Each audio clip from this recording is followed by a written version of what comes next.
6절까지입니다.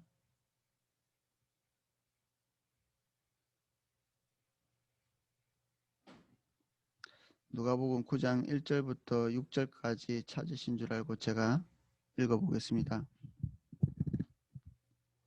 예수께서 12제자를 불러 모으사 모든 귀신을 제어하며 병을 고치는 능력과 권위를 주시고 하나님 나라를 전파하며 앓는 자를 고치게 하려고 내보내시며 이르시되 여행을 위하여 아무것도 가지지 말라.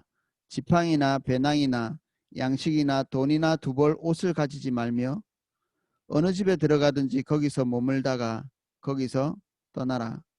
누구든지 너희를 영접하지 아니하거든 그 성에서 떠날 때에 너희 발에 먼지를 떨어버려 그들에게 증거를 삼으라 하시니 제자들이 나아가 각 마을에 두루다니며 곳곳에 복음을 전하여 병을 고치더라. 아멘. 한 절씩 읽으면서 내용을 살펴보겠습니다.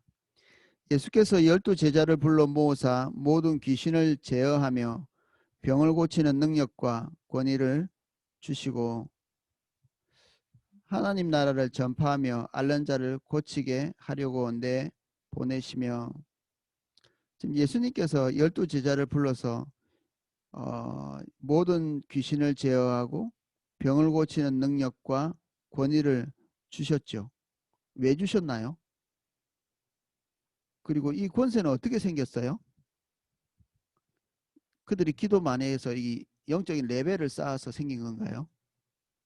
아닙니다. 예수님께서 특정한 목적을 위해서 그 목적에 부합된 능력을 부어주신 것입니다. 순간적으로.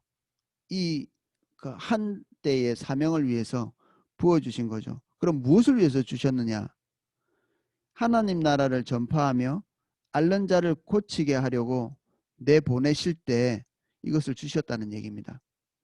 그러니까 소명과 하나님께서 우리에게 맡기신 소명과 우리에게 부어주시는 능력은 반드시 대칭되게 되어 있습니다.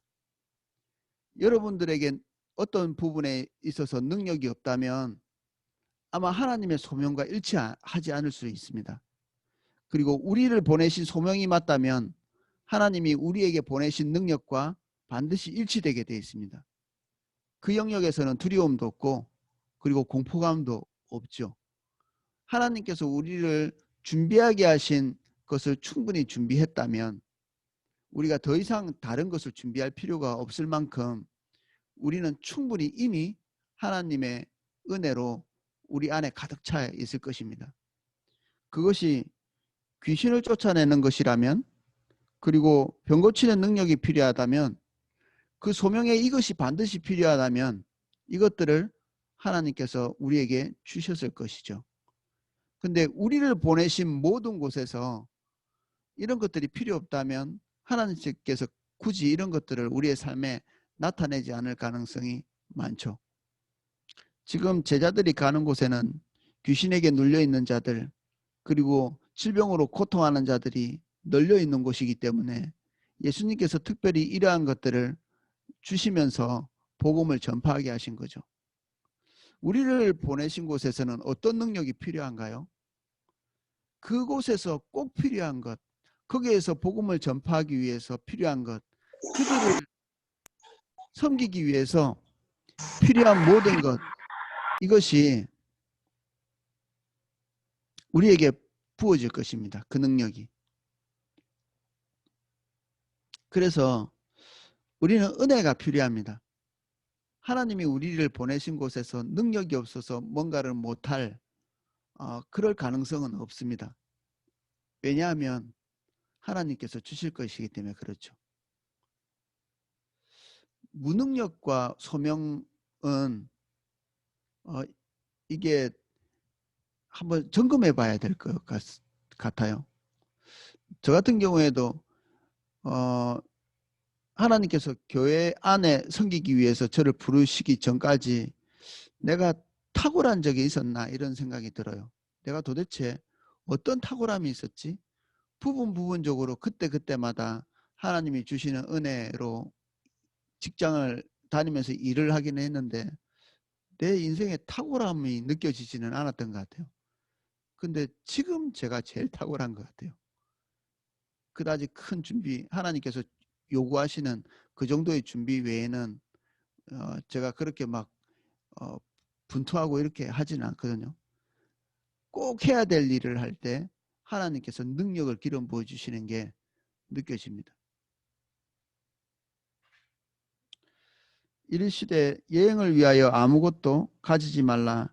지팡이나 배낭이나 양식이나 돈이나 두 벌 옷을 가지지 말고 어느 집에 들어가든지 거기서 머물다 거기서 떠나라. 옛날에 CCC 대학생 선교단체에서는 이 말씀을 그대로 이렇게 받아들여 가지고 거지 전도 많이 갔죠. 아무것도 안 가지고 전도하러 간. 그리고 거기서 진짜 이 말씀대로 하나님께서 먹을 것 그리고 채워주시고 하는 경험들을 학생들이 많이 했고요. 저 역시도 이거 보고 옛날에 중고등부 아이들 데리고 거지 전도를 떠났던 기억이 있습니다. 근데 우리가 오늘 거지 전도하기 위해서 하나님이 이 말씀을 하시는가? 자신 여행은 왜 하나요? 여기 여행. 이게 여행을 위하여 아무것도 가지지 말라 이렇게 했잖아요. 이 여행은 위에서 말하고 있는 여행입니다. 예수님께서 지정하신 일을 수행하기 위해서 길을 떠나는 것입니다. 과정이죠. 여정이고. 여러분에게 하나님께서 맡기신 여정은 무엇입니까? 이것은 소명이란 뜻입니다. 소명을 포기하지 않고 계속하고 있는 과정. 이 제자들에게는 지금 복음을 전하기 위해서 이스라엘 사람들에게 가는 것, 이것이 소명입니다. 지금 현재. 우리는 이스라엘로 가야 되나요? 여러분들을 부르신 각자의 자리에서 이 소명의 일을 하기 위해서 거기에 머물러 있는 것, 이것이 여정입니다. 결혼한 여성이면 주로 가정을 섬기는데, 그리고 각자의 직장에서, 저 같으면 이 포도나무 교회에서 우리의 여행을 계속 해야 되는 거죠. 하나님이 그리로 부르셨기 때문에 거기에 있는 것입니다. 어느 집에 가든지 거기서 머물다가 거기서 떠나라. 하나님의 소명이 완수될 때까지는 그 집을 떠나지 말고 이 집 저 집 돌아다니지 말라는 것입니다. 하나님께서 우리를 어떤 직장에 보내셔서 그 소명이 완수될 때까지는 월급 적게 준다고 딴 데 가서는 안 돼요. 우리는 돈의 명령을 따라 움직이는 자본주의 사회에 사는 자본주의 시민이 아니고요.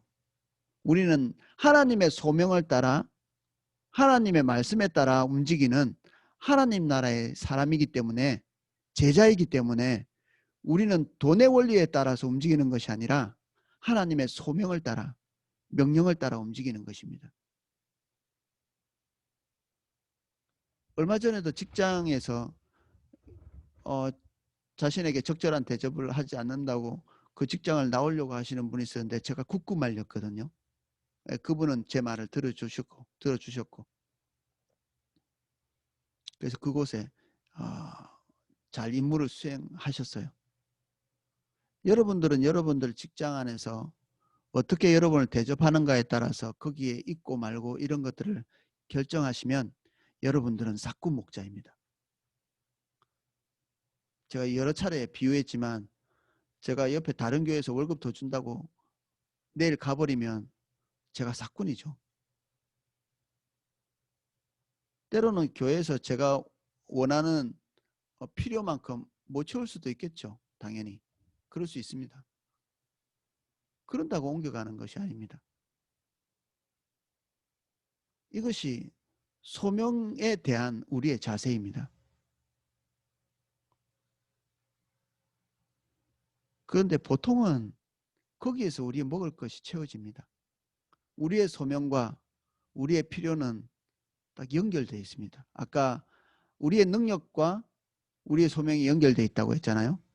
우리의 필요를 채우는 공급원과 우리가 또한 연결되어 있습니다.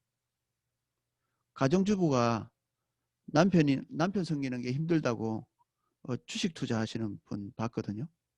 안 되게 돼 있습니다. 안 됩니다. 그 주식 잘 돼서 대박 나면 어떻게 하시려고요? 남편하고 이렇게 헤어지려고? 직장에서 그 직장 마음에 안 든다고 늘 로또 걸는 분이 있거든요. 그거 안 됩니다. 반드시 안 되게 돼 있습니다. 그 사람이 그리스도의 소명을 가진 사람이라면 하나님께서 다른 여벌 옷, 먹을 것 다른 데서 안 채우십니다. 그 길을 떠나서는 안 되거든요. 그거 채워지는 순간 다른 데로 떠날 거 아니겠어요?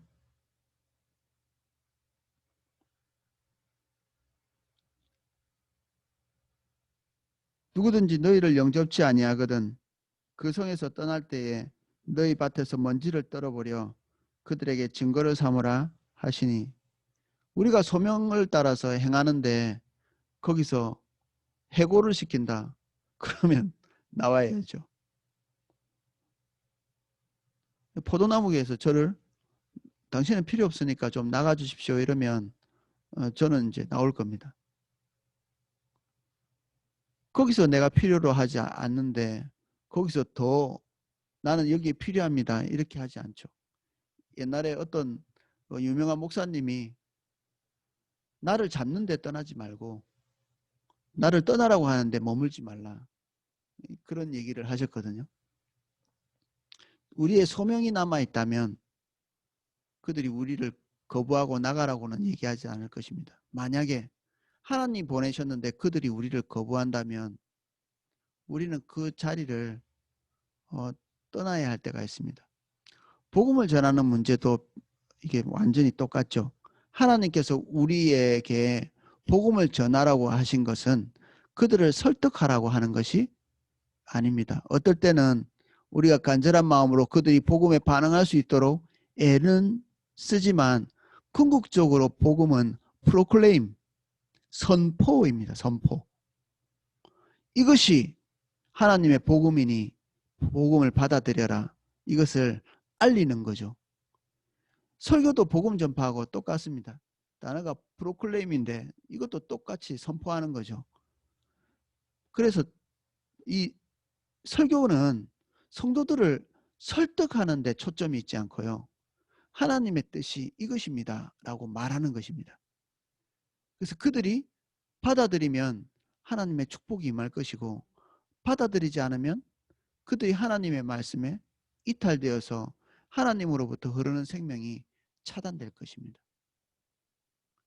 선택은 각자에게 있죠. 받아들일 건가 그렇지 않을 건가. 그래서 이거는 신도 할 수 없는 영역이 있습니다. 신이 개입할 때 하나님께서 개입할 때 그것은 더 이상 자유의지를 유지시킬 수 없거든요. 복음에 반응하는 것은 본인 각자에게 하나님께서 맡기셨죠. 깨달을 수 있는 기회와 깨달을 수 있는 은혜가 주어지지만 마지막 한 가지 요소 그 본인의 결정이 항상 자유의지로 남아있는 영역이죠.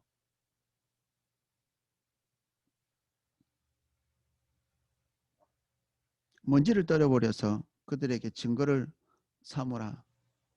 이것은 그들이 최소한 들을 기회는 줘야 된다. 복음에 반응할 수 있는 기회를 줘야 된다는 것입니다. 하나님의 길로 가지 않는 자들에게 전하지도 않는다면 그 핏값을 하나님께서 우리에게 물으실 것입니다. 심판날에. 하나님의 복음은 영원히 우리를 기다려주지는 않습니다. 하나님의 성품상 오래 참으시지 영원히 참으시지는 않습니다. 이 세상 나라의 모든 사람도 복음에 반응해야 될 절박한 필요가 있죠. 그들이 복음에 반응하지 않으면 영원히 그들에게 기회가 주어지지는 않습니다. 예수 그리스도 오시는 날의 끝이죠. 그걸로. 예수 그리스도 오시는 날까지 기다릴 것도 없습니다. 우리의 인생은 언젠가는 끝나기 때문에 그렇습니다. 우리에게 남아있는 여생이 얼마든지 하나님께서 우리에게 가게 하시는 그 길을 반드시 가야 되고 거기서 이탈되어서는 안 되는 것이죠. 하나님께서 우리에게 주신 소명이 무엇인지 확인하는 데는 또 우리의 눈이 크게 작용합니다. 우리의 눈이 어떤 부분에 결함, 빈틈을 보고 있다면 우리에게 은사나 능력이 와 있는 것입니다. 어떤 부분에서 무엇을 해야 될지가 보인다면 우리는 그 빈틈을 채울 수 있는 능력이 우리에게 있는 것이죠. 그래서 이 능력을 가지고 비판하고 헤아리고 이렇게 하면 이것이 우리에게 은혜가 줄어들게 되어 있습니다. 우리에게 뭔가 빈틈이 보일 때 그 빈틈을 보는 사람이 가서 그것을 채우게 되어 있죠. 아내의 눈에 남편의 빈틈이 보인다면 그것을 위해서 자기에게 능력이 와 있을 것입니다. 이미 그것을 채우기 위해서. 말하라고 채워진 게 아니라 그것을 채우라고 하나님이 능력을 부어주신 것으로 그것을 채우는 것입니다. 아내의 빈틈이 보인다면 그것을 채우는 것이 내 소명이겠죠. 남편으로서. 교회의 빈틈이 보이면 아마 그 빈틈이 보이는 영역이 저에게 능력으로 와 있을 것입니다. 그래서 제가 반응해야 되겠죠. 여러분도 똑같습니다. 국가의 빈틈이 보이면 어떻게 해야 되나요? 기도해야죠.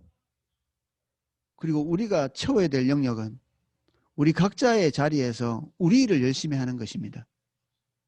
대통령의 일은 대통령이 하시게 우리가 대신할 필요가 없습니다. 그분의 일을 하시도록 우리는 기도하면 됩니다.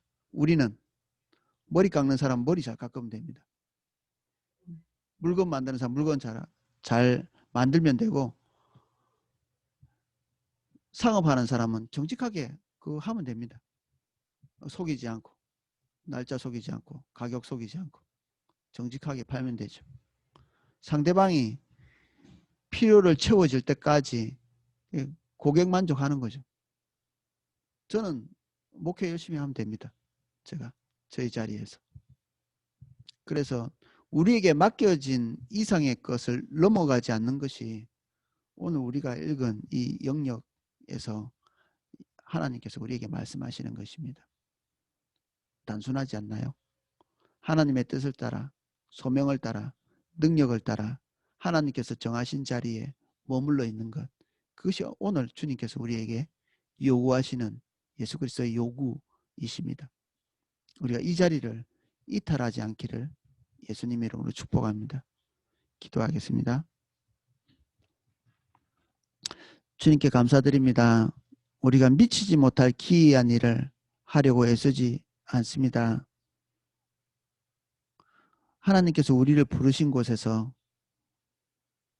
우리가 뭔가 해야 된다면 우리에게 이미 하나님의 능력이 부어져 있습니다. 그리고 하나님이 부르신 곳에서 우리의 먹을 것, 입을 것이 계속해서 공급됩니다. 우리를 부르셨습니까? 우리가 그곳에 머물게 해주십시오. 다른 길을 찾지 않도록 은혜를 주십시오.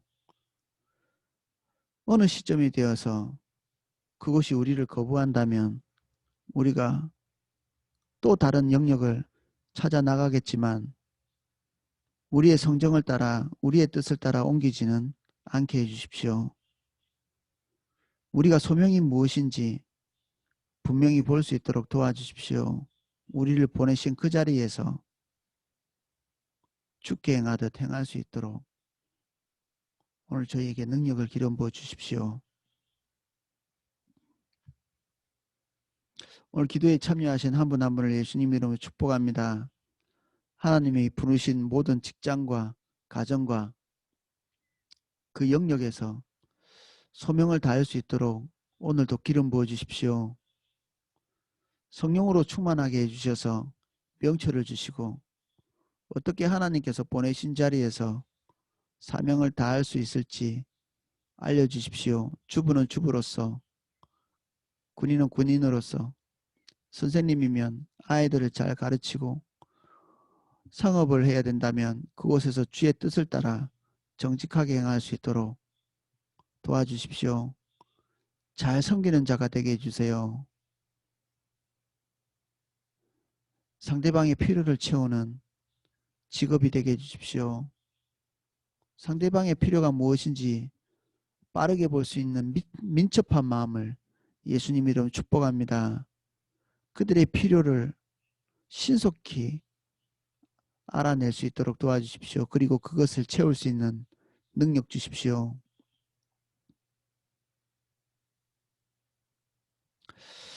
이제는 주 예수 그리스도의 은혜와 성부 하나님의 사랑과 성령님의 감화감동 은혜 주시는 그 은혜가 여기에서 하나님의 소명을 따라 신실하게 자기 자리를 지키며 하나님의 인도를 따라 그곳에 머물기를 원하는 우리 삼사교구 모든 성도님들 한 분 한 분, 그리고 이 예배 가운데